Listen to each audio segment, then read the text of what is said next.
is going to the Final Four. The following is a Learfield presentation of the Oregon Sports Network. And Oregon is going to play in the national championship game. Kudos to the fans. We knew we could always count on those guys to show up and make it an unbelievable atmosphere. Our fans are so passionate about our team. He caught it. He caught that ball. That's a touchdown. 3 at the buzzer. Whether it be at the Jane or at PK Park or Autzen or MKA or wherever, boy, did they come strong. You're a fan of the Ducks. I mean, you need to get involved with that deal. Top of the arc, 3, 10! Hits one a ton toward the flag. You can just see it in the way they cheer and the way that they get into the game. Probably tells you how special Oregon is. This is Duck Insider on the Oregon Sports Network from Learfield, presented by OnPoint Community Credit Union. People are the point. Now let's go live to the Country Financial Studio to talk Oregon Duck athletics. Hope everybody had a good weekend. This is a big weekend that was for multiple reasons. We're live in the Country Financial Studio. Duck Insider is presented by OnPoint Community Credit Union. I'm Chris Clayton. That Saturday that was just a couple days ago, our final Saturday with no college football. We did it. We made it. Every weekend from here on out, we will have college football. Now, Ducks football still another Saturday, but besides the bye week. But at least we have football coming up, right? It feels good. It feels incredible, really. It kind of snuck up on us, but also felt like it came out of nowhere. So coming up, pretty much not a full slate, but a good amount of games on the college football side of things this weekend. This last Saturday, Oregon football had their final fall scrimmage, so trying to simulate once again that real game-like environment for Oregon football. On this Duck Insider, we're going to hear head coach Dan Lanning's thoughts on how that scrimmage went. We're also going to hear from a couple coaches. The wide receiver coach Ross Douglas is going to give his thoughts on how fall camp has gone so far. Jeremiah McClellan could be a big season with the Ducks star wide receivers. Well, here's his thoughts on his own fall camp, how the team is progressing, and also tight ends coach Jack Smith will give his thoughts on Oregon football here as we progress. Also of note this weekend that we got to talk about, how about Oregon soccer? Keeping it going. Absolutely dominant. A 3-0 win again over San Francisco. Ellie Felt with a couple of goals. Chloe Chase found the back of the net as well.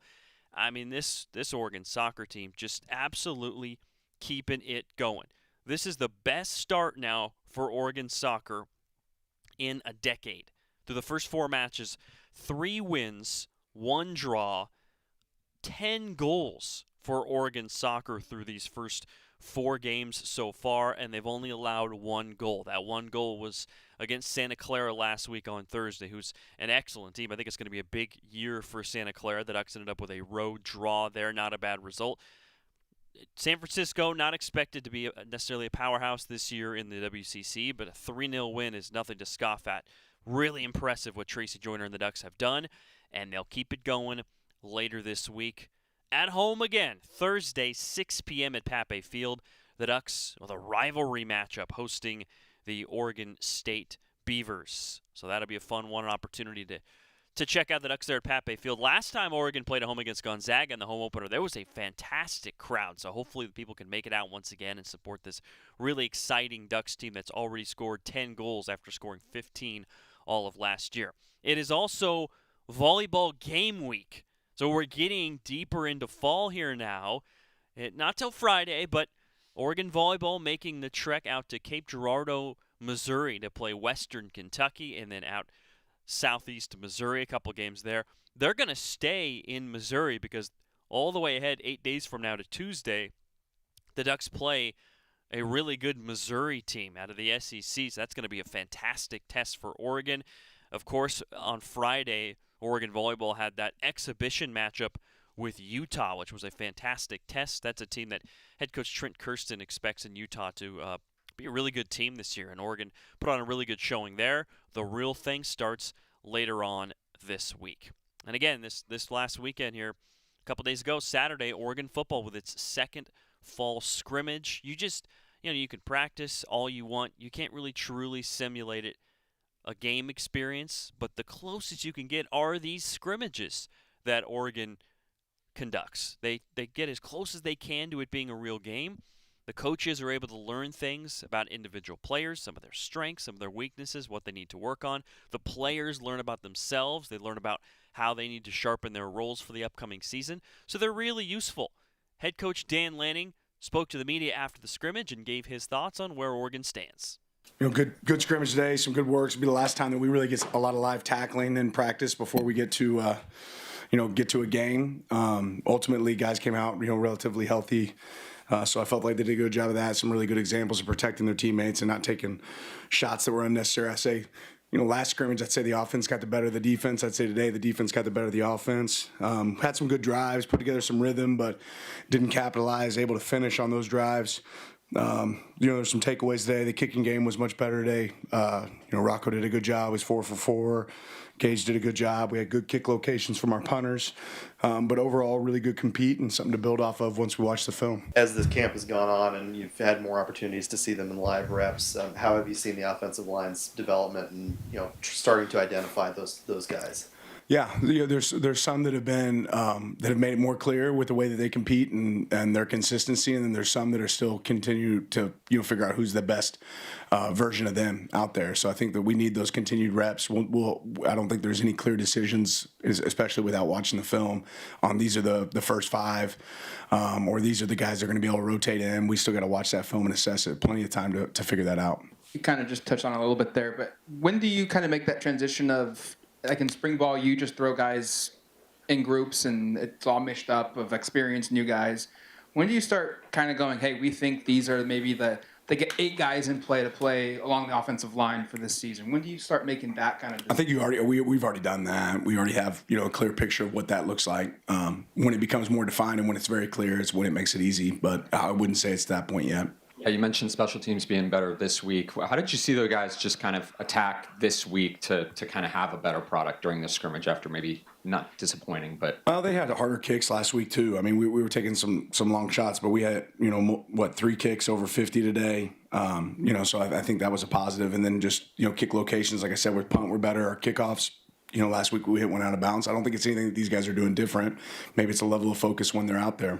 Obviously, bringing in Coy Parrish, you expect him to be one of the guys that leads this defense. I'm curious, how that has transpired over the last couple of weeks and what you're starting to see from him. Yeah, really heard his voice out there today. He's up, he's been physical since the day he got here. There's some things that he's attacked to improve, but today is one of those days that I definitely felt his presence out there in the field, whether that be as a communicator or the way that he finished plays.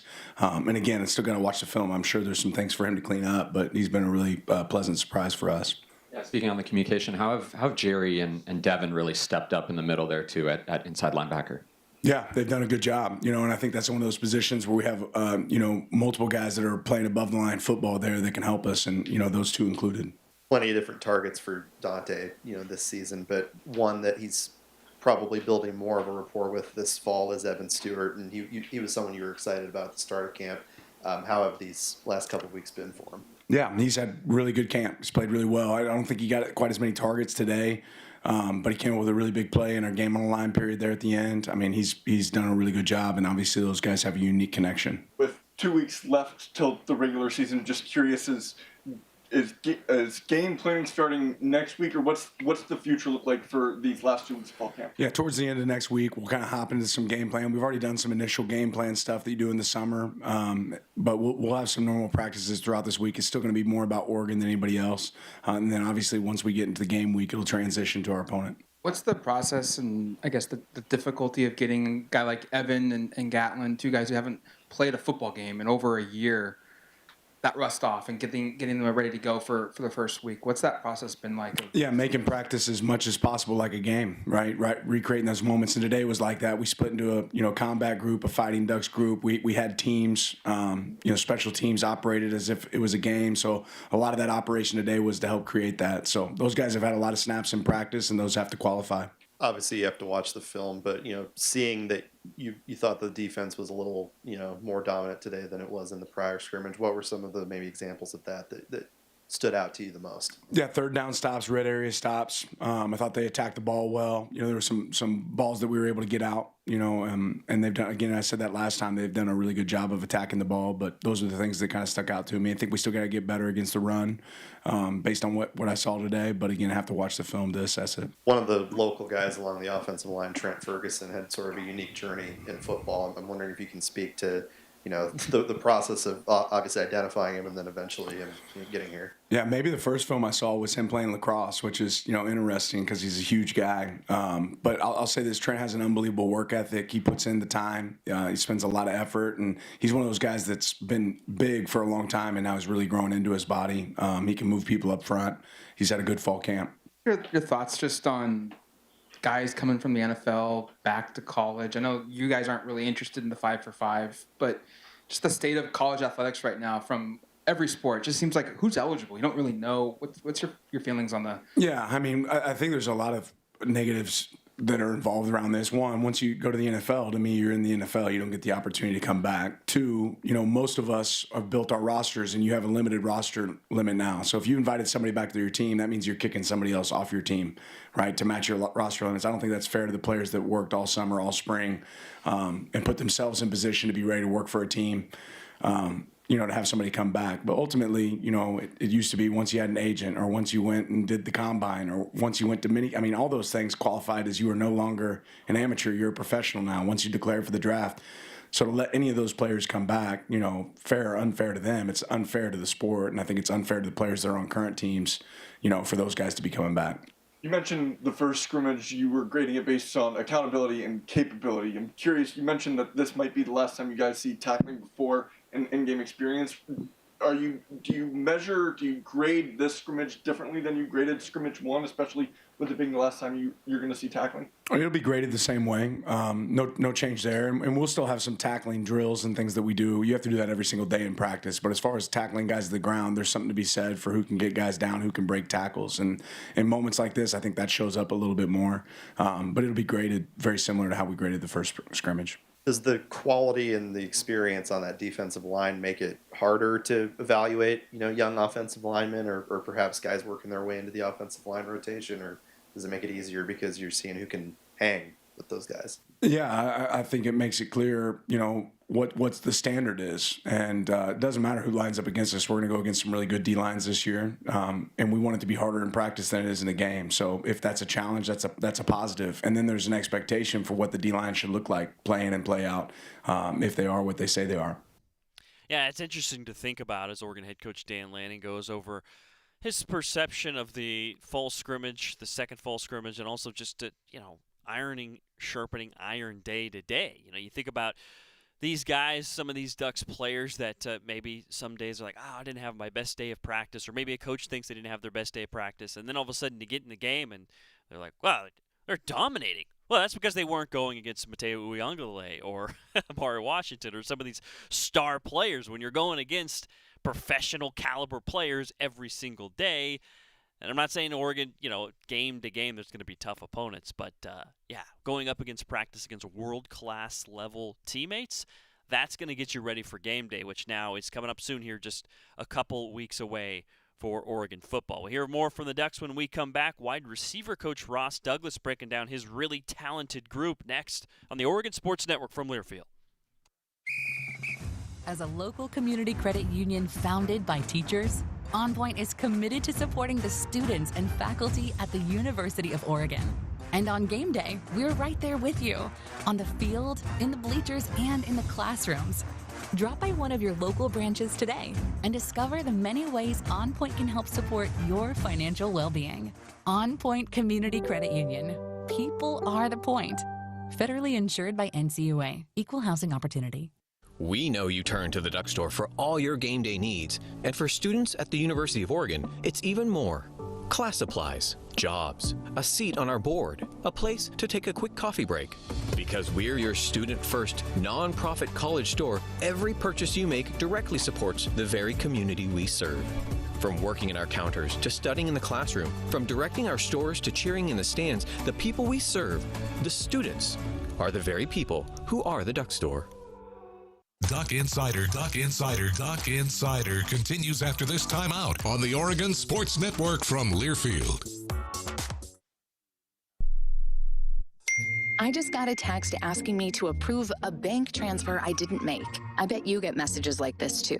So much of our lives are online today, from email to banking and everything in between. To make sure my information was protected, I checked out CISA's Secure Our World website for simple steps to stay safe online. Now I know how to protect myself from scammers, and you can learn too. Go to CISA at cisa.gov/Secure Our World. I've been driving trucks for a long time, and safety is my #1 priority. I know that my truck has huge blind spots. That's why I remember to check my mirrors often for smaller vehicles. Everyone can help keep our roads safe. Next time you're behind the wheel, try to avoid lingering in those blind spots. It can be dangerous. Let's all plan to share the road safely. Learn how at www.sharetheroadsafely.gov.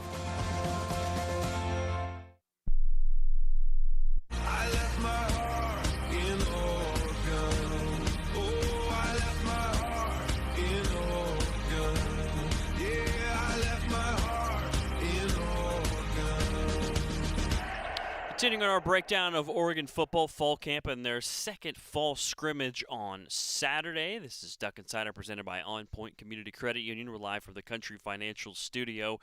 One of the many positions to watch this season for Oregon football going to be the wide receivers. I think this is the type of group when wide receivers coach and passing game coordinator Ross Douglas is going to be able to look back on in many years and say, hey, did you know I coached Evan Stewart, Jeremiah McClellan, DeCorian Moore, and Iverson Hooks all at the same time? You know, I coached that group. You know, those guys that you saw that went on to do incredible things and did X, Y, and Z during the 2026 season. I mean, that's the type of a wide receiver core that the Ducks have here this season. The challenge, of course, is trying to figure out how to make sure they all get opportunities and they all keep improving day to day, and that's the job of Ross Douglas. So it's fun to hear about Coach Douglas' perspective on those individual guys and his experience coaching them during fall camp, and he spoke to the media this weekend.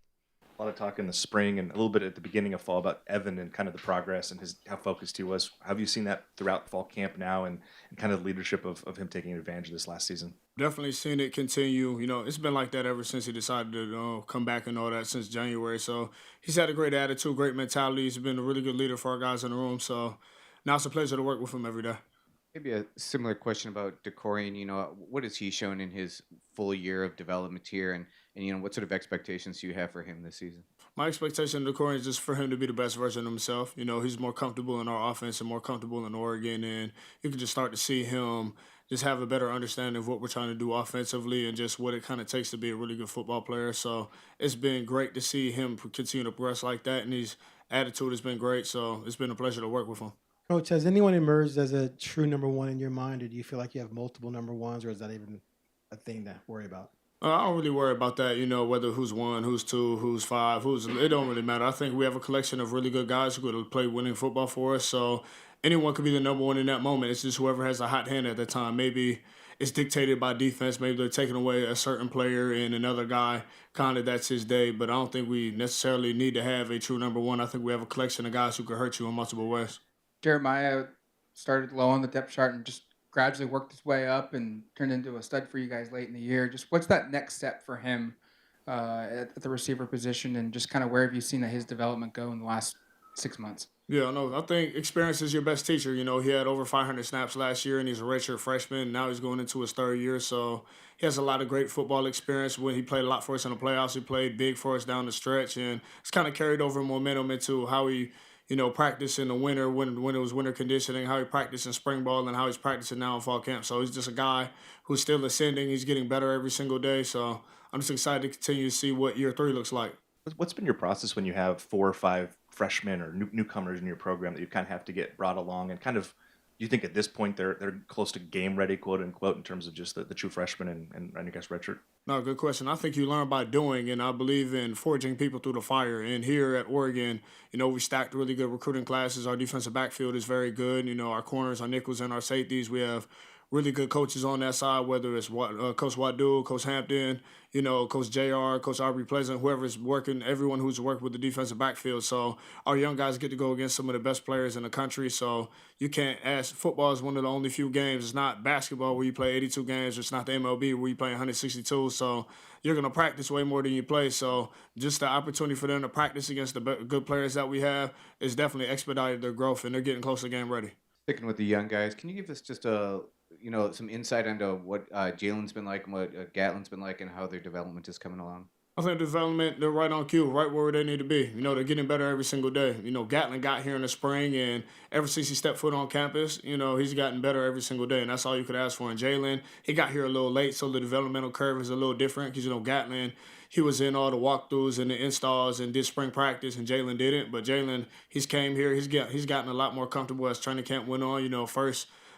His first practice at Oregon was fall camp practice #1, so he had to get used to our intensity and just what we're asking him to do with and without the football and how we play offense. So he's gotten comfortable every single day.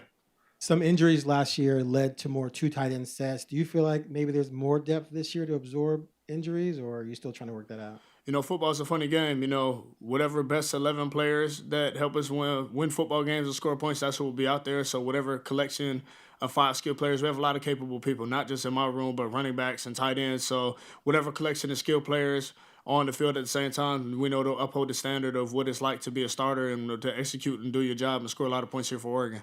What's the process, the challenge of getting guys like Gatlin and Evan, who didn't play organized football for over a year now, up to speed and able to play at such a high level?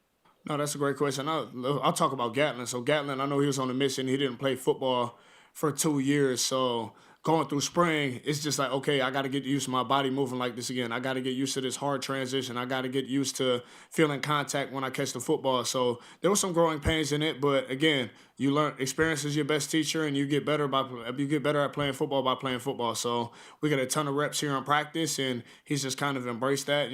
East Stool hasn't really played a football game since December of 2024. So it's been a little minute, but again, he's been at practice, he's been available, and he's just getting better every single day. And like I said, it helps when you go against one of the best defenses in the country every single day.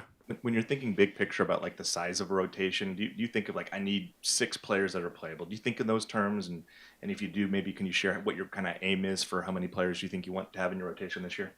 My goal every single season, my goal is to maximize every single player in the room. I know all the players aren't going to be the same.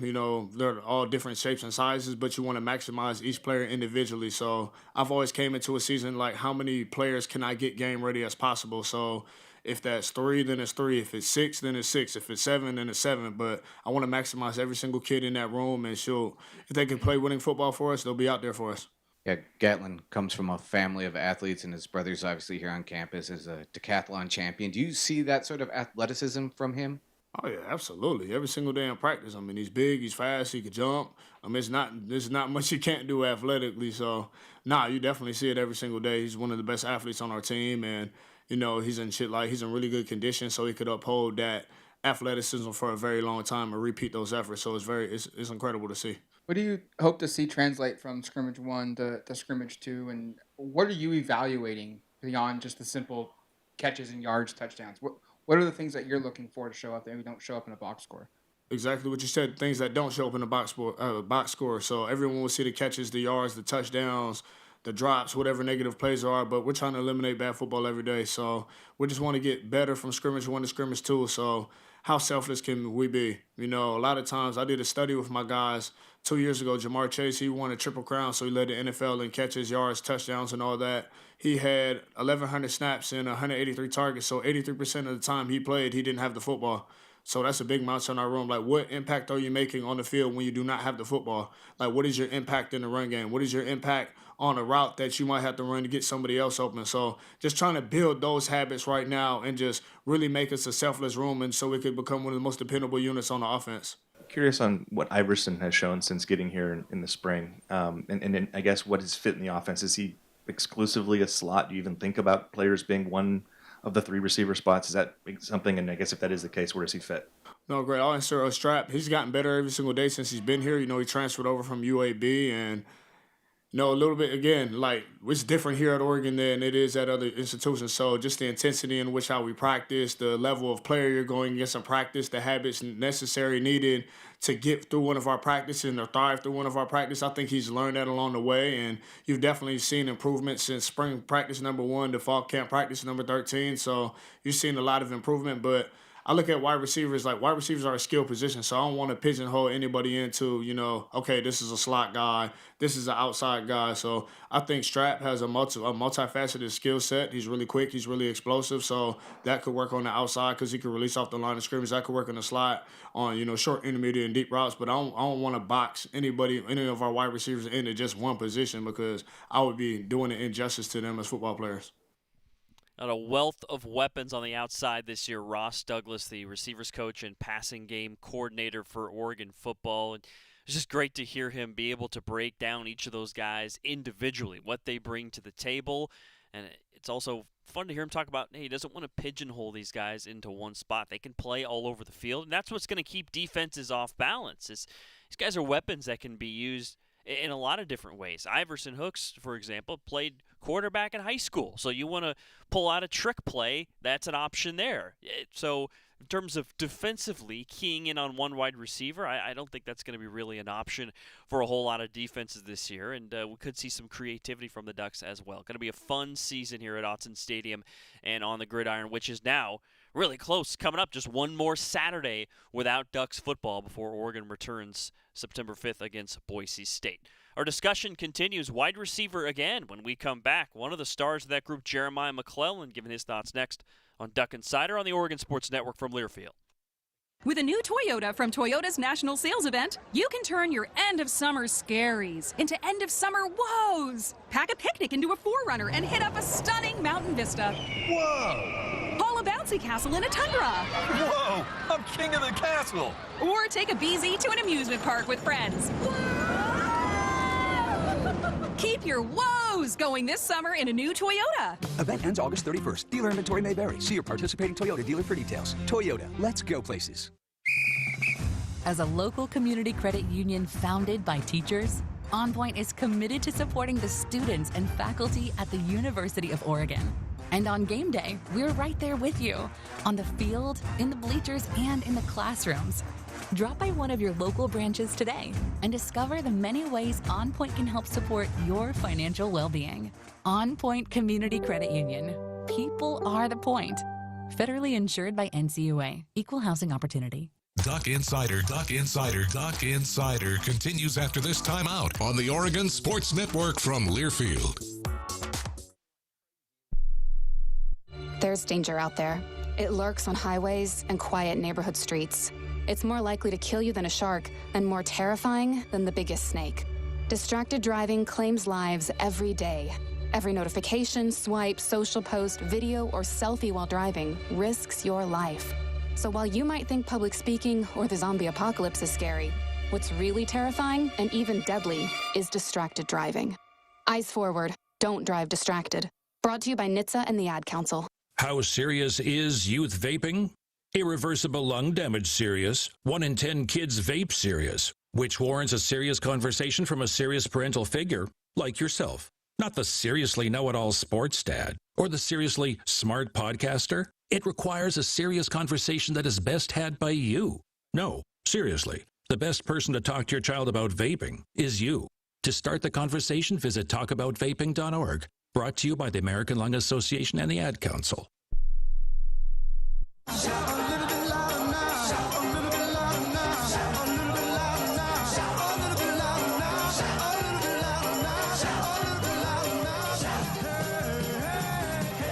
Back on Duck Insider, continuing our coverage of Oregon football coming off their second fall scrimmage on Saturday. We talked to receivers coach Ross Douglas, spoke to the media this weekend. We heard from him before the break, and now we'd like to hear from one of the wide receivers from that group, Jeremiah McClellan. This is a guy that has made some eye-popping catches in fall camp so far. He's got a lot of attention on social media for some of these unbelievable plays he's made, and for some of the unbelievable plays he made last season. The Oregon receiving corps was a little bit banged up. There was a question of, hey, who's going to step up? Who's going to be a consistent target?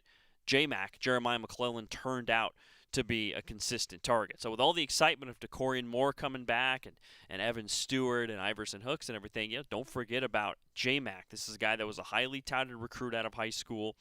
He started 9 games last year, and it just felt like he was just getting better and better as the season went on. So it's fun to hear him speak to the media this weekend about his progression, about his thoughts on how fall camp has gone so far. What's been the focal point this offseason for you and through, I guess, 13 fall camp practices? Where are you at in achieving those things? I would say the vocal point is just doing our jobs, doing our assignment, and playing fast, I would want to say. And I feel like we're doing a great job with that right now as offense.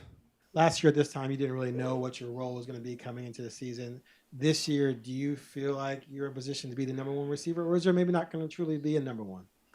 I'm not sure. I'm just here to really just help the offense as much as I can possible. I know we're going to have a crazy talented receiver room right now, so I'm just here to help the offense as much as I can.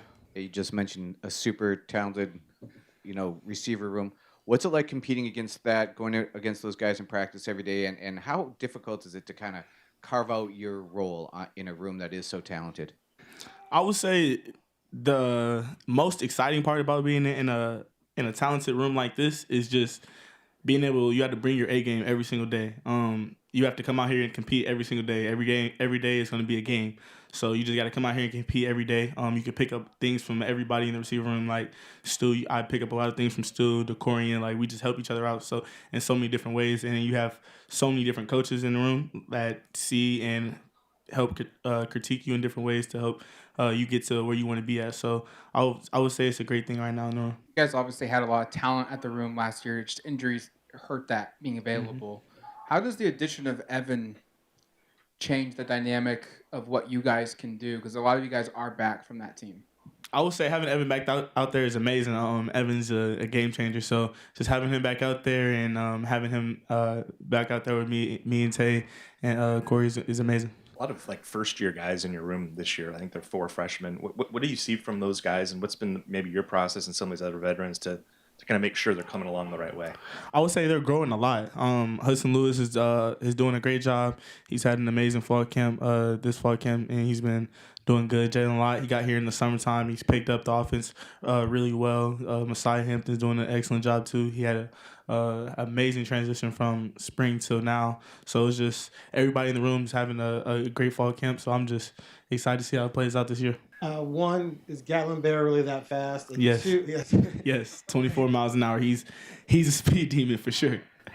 And 2, Dylan Raiola talked about struggling in the spring but getting better. Lanning said it's been night and day. Give me your assessment of him as a receiver, watching him grow in the system. I would say for Dylan, whenever he first got here in the spring, you could tell he was a little timid, a little nervous, just into a new system and things like that. And now just him being more comfortable, watching him like today, he had an amazing throw. I just had to compliment him in there again. Today he's my locker buddy, so he's getting way more comfortable in the offense, learning, playing fast too now. So he's doing amazing. Ross was talking about Jamar Chase and the Triple Crown and how it was like 80% of the time he still didn't get the ball. Mm-hmm. How do you guys as receivers embrace that mentality, and why has it been impactful for you guys? I would say we embrace that a lot. Just blocking without the ball, like turning our body up when we don't have the ball, things like that. I would say it's in our nature, just to be physical in that room. So just always making sure we're blocking to create those explosive plays for our backs, tight ends, things like that is amazing. Kind of a silly question, but 24 miles per hour, what does that look like on a football field? Where does that Yeah, so I hit 23.3 that day, and Gat hit 24 miles an hour. I was like, whoa. You feel me? So I was just, Gat was sliding. He was definitely sliding that day. His knees was picking up really fast. So yeah, sticking with Gatlin, what have you seen from him as a player, a guy who didn't play football for the last 2 years? Yeah.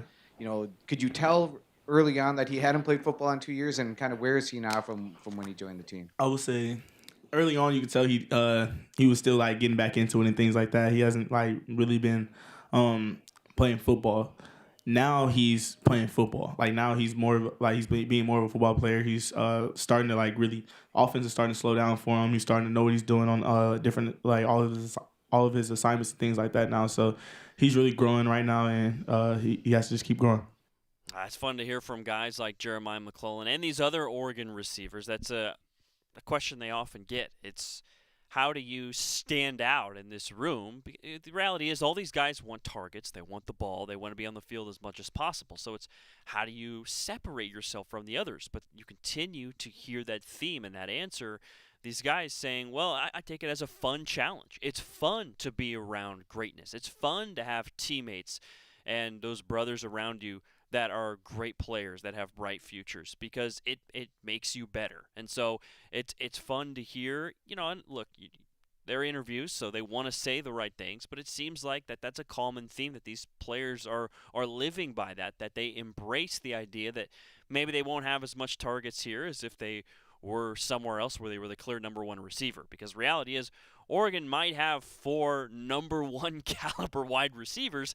They just happen to all play together, and it sounds like they are embracing that challenge and having fun every day, bringing their A game and making one another better. And that's part of what has been really fun to track with Oregon football, and it's going to be fun to watch every single Saturday in Eugene and around the country here this season for the Ducks. We'll continue our discussion of Oregon football when we come back. We'll hear from the tight ends coach Jack Smith coming up next on the Oregon Sports Network from Learfield. As a local community credit union founded by teachers, OnPoint is committed to supporting the students and faculty at the University of Oregon. And on game day, we're right there with you, on the field, in the bleachers, and in the classrooms. Drop by one of your local branches today and discover the many ways OnPoint can help support your financial well-being. OnPoint Community Credit Union. People are the point. Federally insured by NCUA. Equal housing opportunity. Winning doesn't happen by accident. It takes a playbook, one that works when the pressure's on. For 35 years, Morgan & Morgan has been that playbook for the injured, recovering more than $35 billion for our clients. This season, we're proud to partner with Oregon Athletics, because in football and in the courtroom, the right playbook gets results. Morgan & Morgan, proud partner of Oregon Athletics. Injured? Dial #law or visit forthepeople.com for an office near you. 10150 Southwest 6th Avenue, Portland. Prior results do not guarantee a similar outcome. Duck Insider, your home for the latest news on Oregon athletics on the Oregon Sports Network from Learfield. You served behind the desk. You served in combat. You did 4 years and got out. You were drafted. You gave 20 years. You gave exactly what your country needed. You are a veteran. You are a veteran. You are a veteran, and you deserve support. If you're struggling with life after service, don't wait. Reach out. Find resources at va.gov/reach. Brought to you by the United States Department of Veterans Affairs and the Ad Council. Don't let biased algorithms, or degree screens, or exclusive professional networks, or stereotypes. Don't let anything keep you from discovering the half of the workforce who are stars. Workers skilled through alternative routes rather than a bachelor's degree. It's time to tear the paper ceiling and see the stars beyond it. Find out how you can make stars part of your talent strategy at tearthepaperceiling.org. Brought to you by Opportunity at Work and the Ad Council.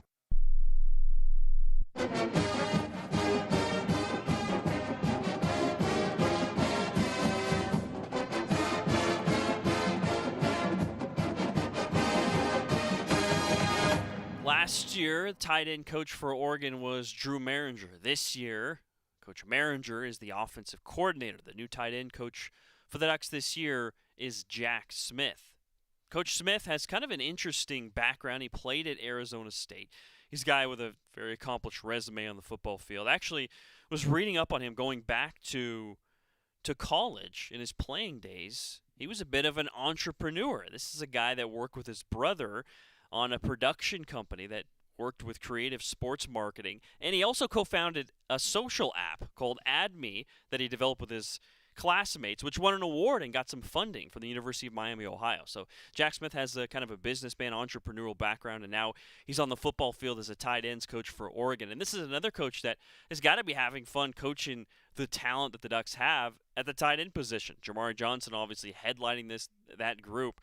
But this is, an Oregon football program that's kind of becoming known for its tight ends, right? Think about this run of tight ends that Oregon has had, and it continues with Jack Smith helping to develop this next class of young tight ends that Oregon has. Coach Smith spoke to the media this weekend about how fall camp has gone so far and this tight end group.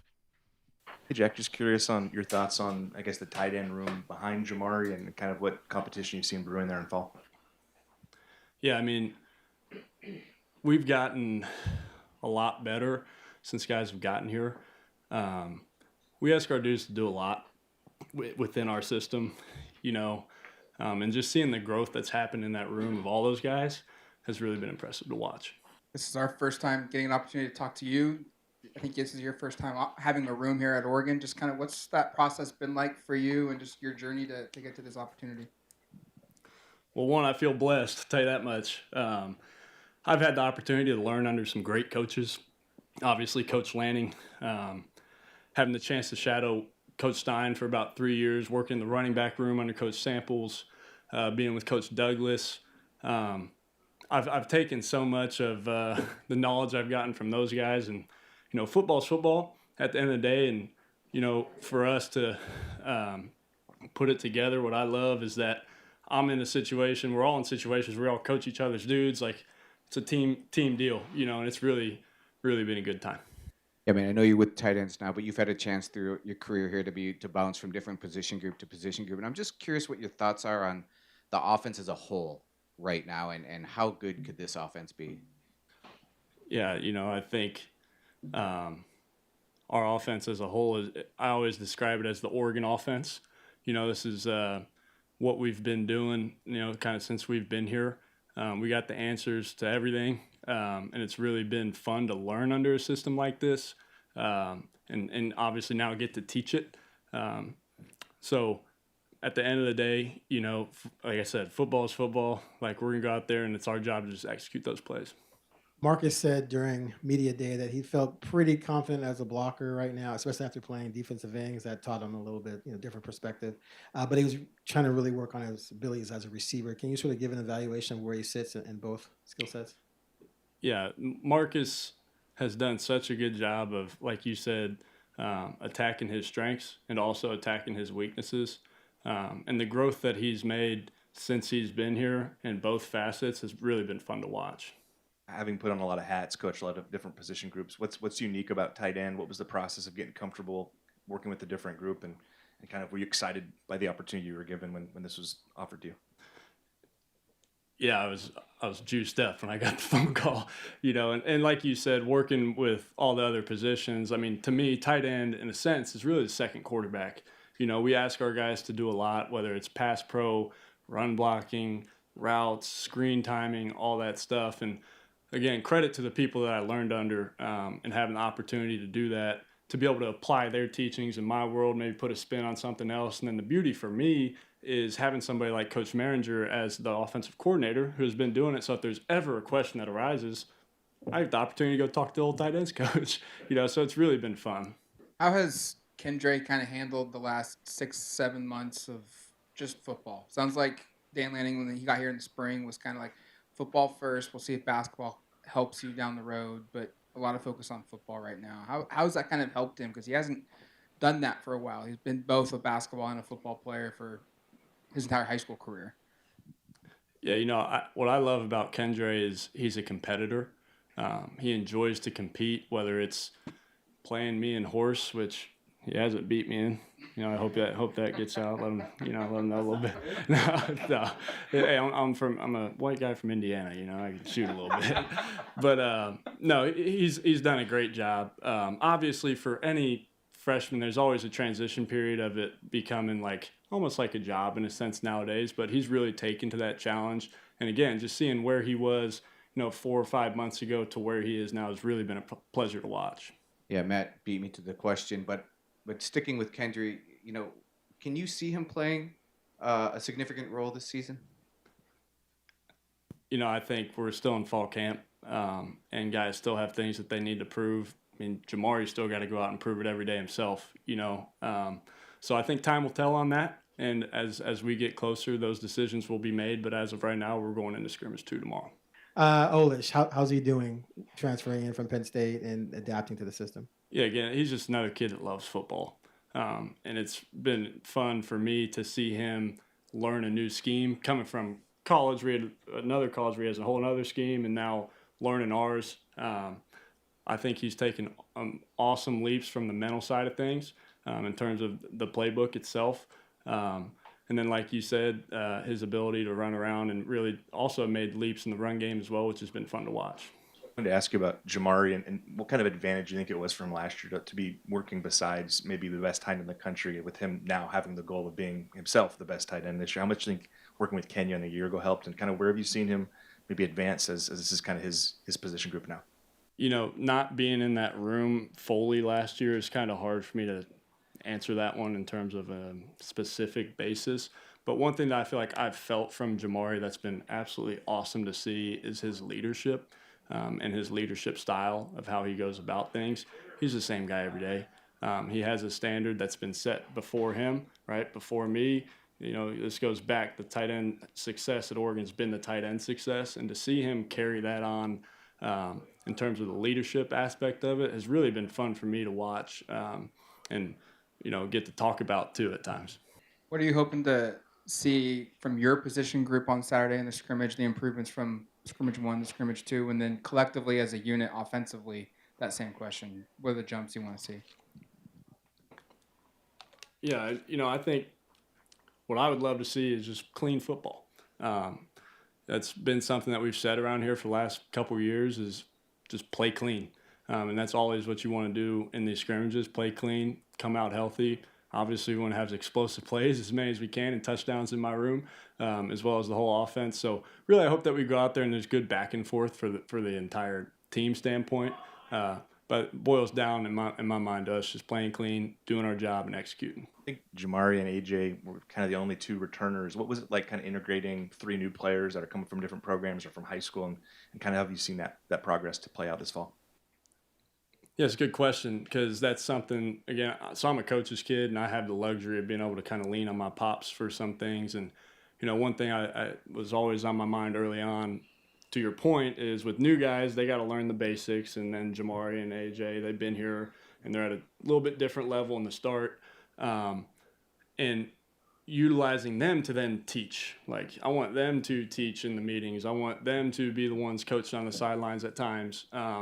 But again, it goes back to the leadership, right? And being able to lean on those two guys to where if we're two-spotting and I'm on another field and JJ or AJ's over there, you know, they can give a little coaching nugget. So that's really been a big thing for me. And I've talked to JJ about that. It's like, hey, man, like, I would love for you, if you got, you know, something that you want to say, like, speak up, man. Jack Smith, tight end coach, empowering the players to have vocal leadership roles. And you heard Jack Smith mention, hey, I'm a coach's kid, so I've been around this for a long time. His dad is Tracy Smith, who is the head coach of Michigan baseball. So this is a guy, and Jack Smith has had an interesting trajectory, choosing to go with football and on the gridiron, and now very successful as the head coach of or the tight ends coach for the Ducks. He's been on the staff for a few years, and he's taken over the tight ends here this season, and he's got a group that has some young freshmen that are really talented, a transfer in Andrew Olesh who comes over, and a returning potential star in Jamari Johnson. So a really fun group that should really help add to the wealth of skill position talent that the Ducks certainly have. When we come back, we're going to talk soccer. Oregon soccer is off to its best start in a decade. We'll talk about that. Some former Ducks on the golf links have been doing well as well, especially this weekend. We'll discuss that and more next on the Oregon Sports Network from Learfield. At Shadow Hills, we're more than just a country club. We're where family, fun, and connection come together. Enjoy our award-winning course, vibrant year-round events, and the warm camaraderie of fellow members. Our all-inclusive event spaces offer both indoor and outdoor settings, perfect for weddings, business events, holiday parties, and more. Whether you're in search of championship golf, lively social gatherings, or simply a welcoming community to call home, Shadow Hills is the place where you belong.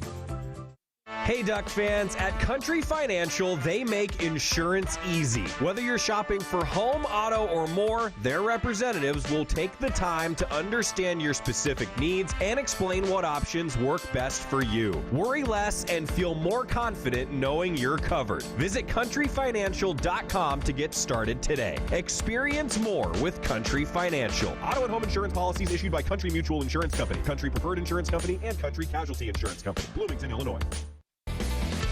Back to the Country Financial Studios in 60 seconds. This is Duck Insider from Learfield.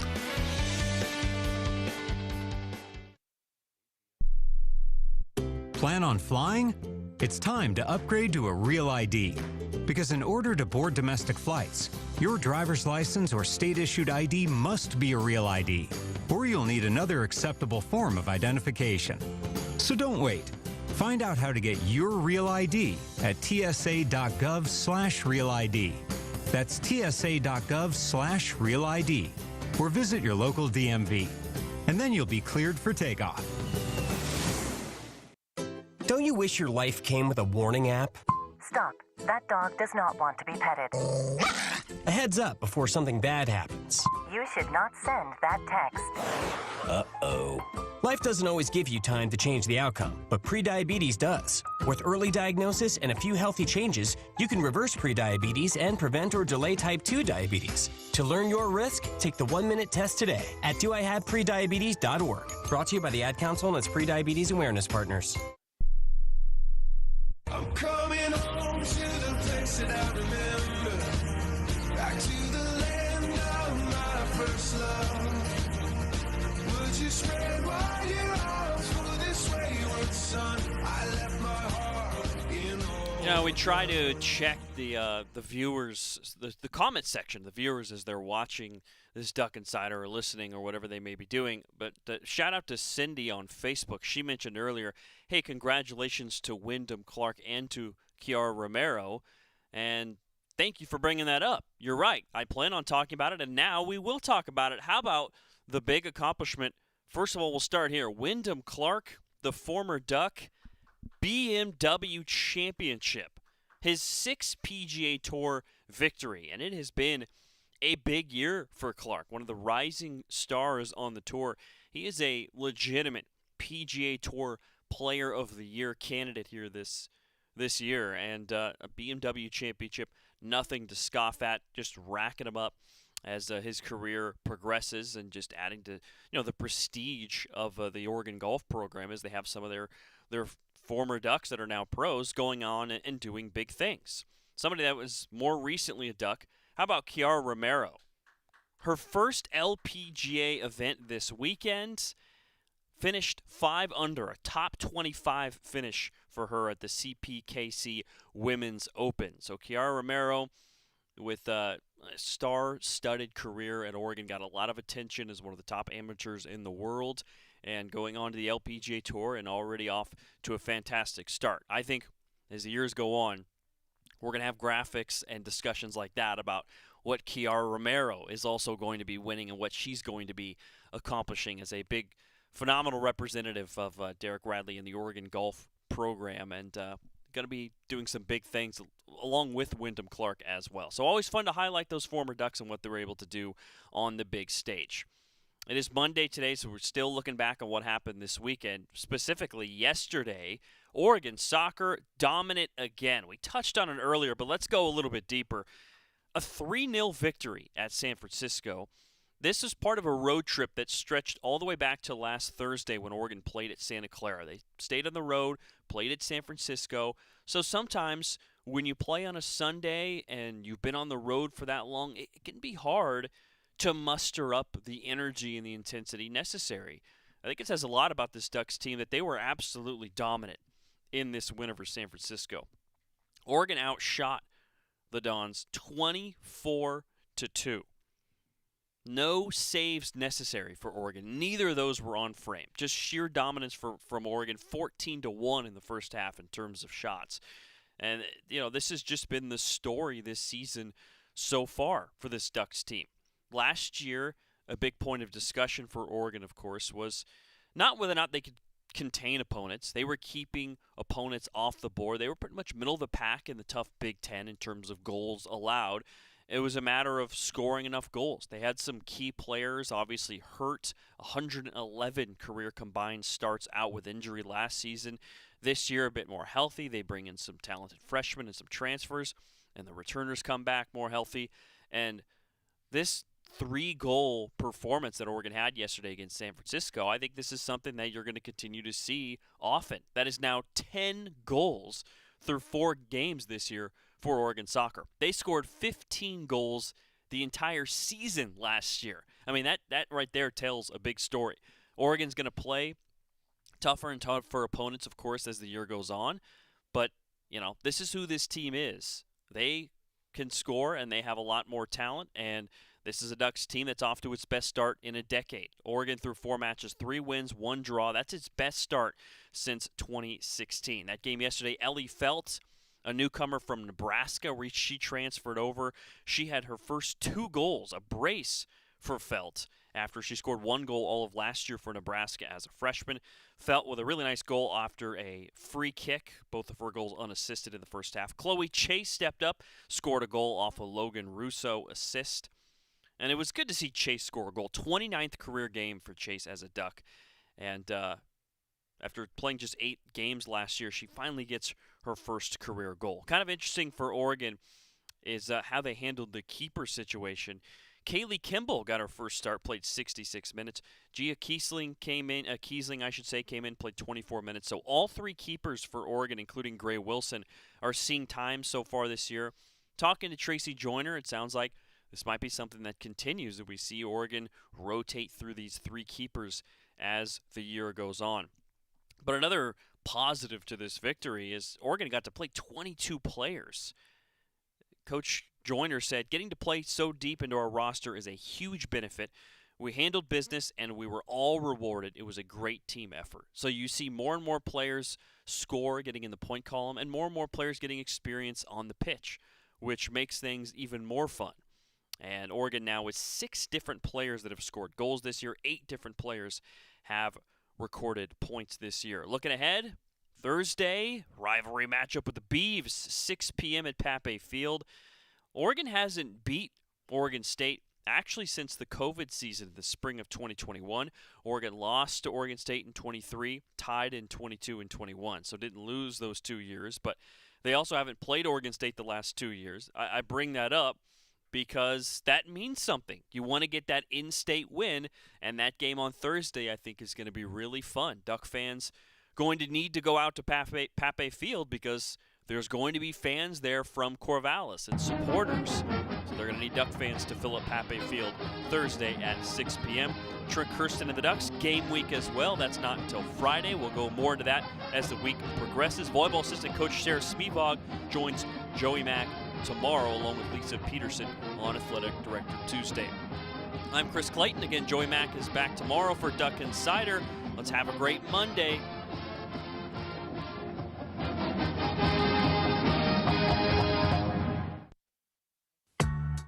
Thank you, sir. You feel different.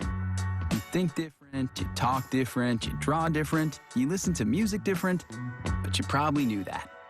Problem is, you also drive different, and not in a good way. That's why driving high is illegal everywhere. So if you're high,